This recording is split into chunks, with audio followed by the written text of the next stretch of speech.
What we're going to do is I'm going to show you how to take the pom-pom and make it into an Angry Bird.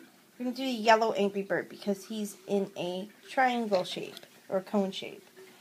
So the first thing you probably want to do is make a flat bottom. Now with the other Angry Birds you don't really need to do this step unless you want them to sit up properly.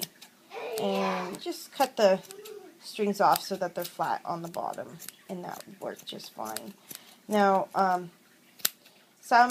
some descriptions of making these say, you know, you can take extra string and put it on the top. Or like, for example, with the yellow Angry Birds, he's supposed to have black feathers on the top. But I'm just going to cut these strings at the top at an angle, so it looks like he's got extra feathers at the top. And then I'm just going to leave that. I'm not going to bother with any black, because that's one step further than I feel my kids really need. So next you're just going to cut at an angle upwards toward where the top of the bird's going to be, so where those extra feathers are, and then just work your way around to make that cone shape.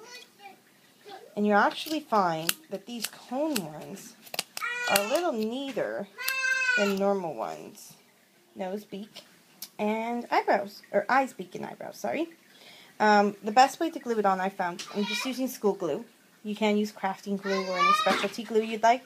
The best way is to actually put the glue directly onto the bird itself and then place the eyes on top. Now you can use cutout paper, white paper with black dots, but googly eyes will make them look a little more realistic. There you go.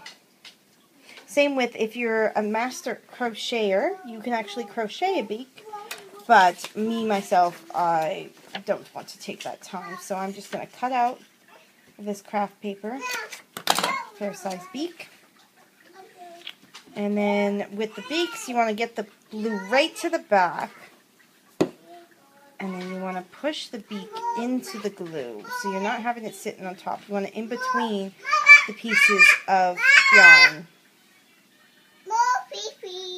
No more freezy right now. I'm busy, okay? Go, go. So now that you have it at this point here, all you need to do is the eyebrows. For the yellow bird, they have red eyebrows. So you just use a piece of red thread to go over top. So I'll just get that here.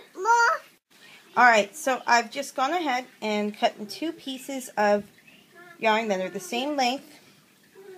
And then, again, we want to do the glue on top. And then push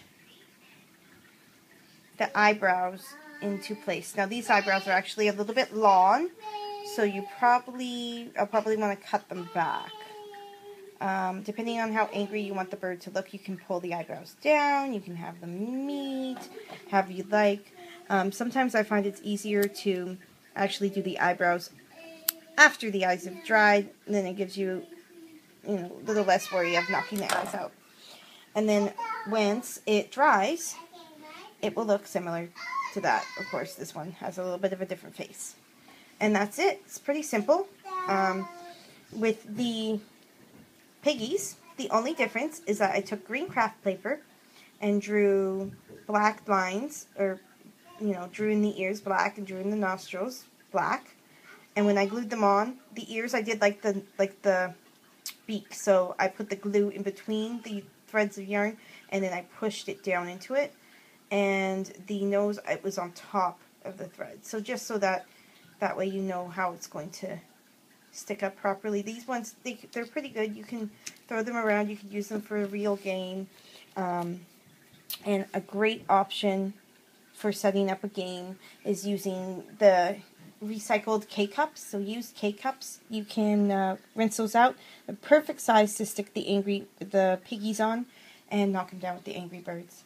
If you guys have any questions, you can email me at creativecrafts858@gmail.com. I'm also on Facebook at facebook.com/easycreativecrafts.